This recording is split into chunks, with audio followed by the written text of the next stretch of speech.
A pregnancy loss doesn't have to mean the end of your relationship. Communication is key. Share on Pinterest. There really is no way to sugarcoat what happens during a miscarriage. Sure, everyone knows of the basics of what happens, technically. But beyond the physical manifestation of a miscarriage, add in the stress, grief, and emotions, and it can be, understandably, complex and confusing, and this can undoubtedly have an impact on your relationship. Statistics show that around 10% of known pregnancies end in miscarriage in the first trimester. Whether you're trying to have a baby or it was a surprise, this loss can be both draining and devastating.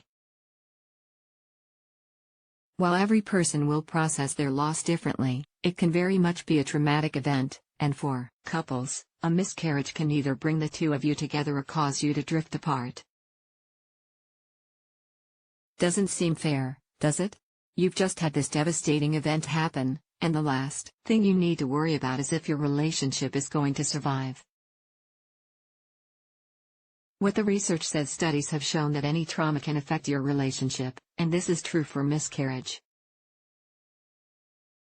A study from 2010 trusted source looked at how miscarriage and stillbirth impact your relationship, and the results were pretty surprising. Married or cohabitating couples who had a miscarriage were 22% more likely to break up as opposed to couples who had a healthy baby at term. For couples who had a stillbirth, this number was even higher, with 40% of couples ultimately ending their relationship.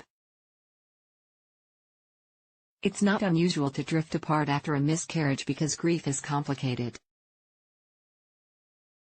If it's the first time you and your partner are grieving together, you're learning about yourself and each other at the same time.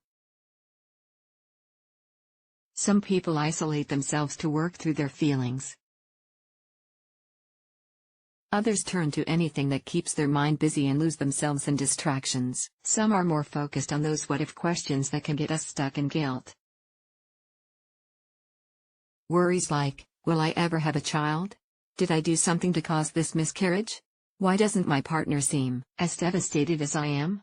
Are common fears and can lead to friction in a relationship if they're left undiscussed.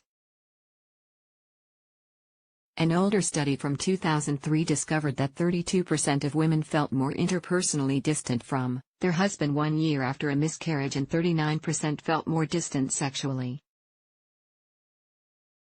When you hear those numbers, it's not hard to see why there are so many relationships coming to an end after a miscarriage.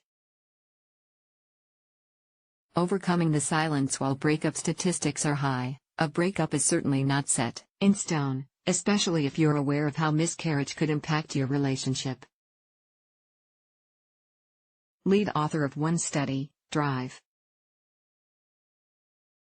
Catherine Gold, associate professor at the University of Michigan in Ann Arbor, told CNN that you do not need to be alarmed and assume that just because someone has had a pregnancy loss, they will also have their relationship dissolved. She points out that many couples actually become closer after a loss. It was rough, but my hubby and I chose to grow from it together, Michelle Ale said about her loss. Just because it was physically my body going through it didn't mean we both didn't feel the pain, heartache, and loss. It was his baby too, she added. For her relationship, they choose to embrace each other during these devastating times and rely and lean on each other more. He held me up during my hard days and I in turn held him up when he broke. She said that seeing each other at their deepest pain and despair and knowing the other person was there no matter what helped them get through their grief together. The key to getting through miscarriage together and avoiding negative impacts on your relationship long-term comes down to communication. Yes, talking and talking and talking more to each other would be ideal, but if you're not ready for that right away, talking to a professional, like a midwife, doctor, or counselor, is a good place to start. There are so many places you can turn to for support now, thanks to social media and new ways to connect with counselors. If you're looking for online support or resource articles, my website unspokengrief.com or Still Standing magazine are two resources.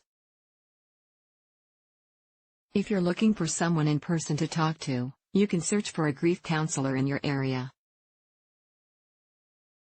When you think about how much silence there still is around talking about miscarriage and the grief that should be expected after a loss, it's not surprising many feel alone, even with a partner. When you don't feel like your partner is mirroring the same sadness, anger, or other feelings that you are, it's really no surprise that you'll slowly start to drift apart. There's also the issue that if your partner isn't sure how to help you or how to make the pain go away, they could be more likely to avoid the problems instead of opening up. And these two factors are why talking with each other, or a professional, is so vital. When you go through something traumatic and personal like a miscarriage, and you go through it together, there is a very good chance of coming out the end of it stronger. You'll have a deeper understanding of empathy, and the small and big things that bring comfort to your partner. Working through sadness, giving space during anger, and offering support during fear connects you. You'll strengthen your communication skills with each other, and you'll know that it's safe to tell your partner what you need even if it's not something they want to hear. However, sometimes no matter how much you try to save your relationship, grief changes you and your trajectory in life. Breakups do happen. For KCT, her first loss strained her partnership, but it wasn't until after their second loss that their marriage ended. After the second loss, a year later we split up, she shared. Going through a miscarriage and the grieving process definitely impacts your relationship, but you may learn something new about each other, see a different strength you didn't see before, and welcome the transition to parenthood differently than if you had not gone through this together. Devin McGinnis is a parenting writer and recipient of several awards through her work with UnspokenGrief.com. She focuses on helping others through the hardest and best times in parenthood. Devin lives in Toronto, Canada, with her husband and 4 children.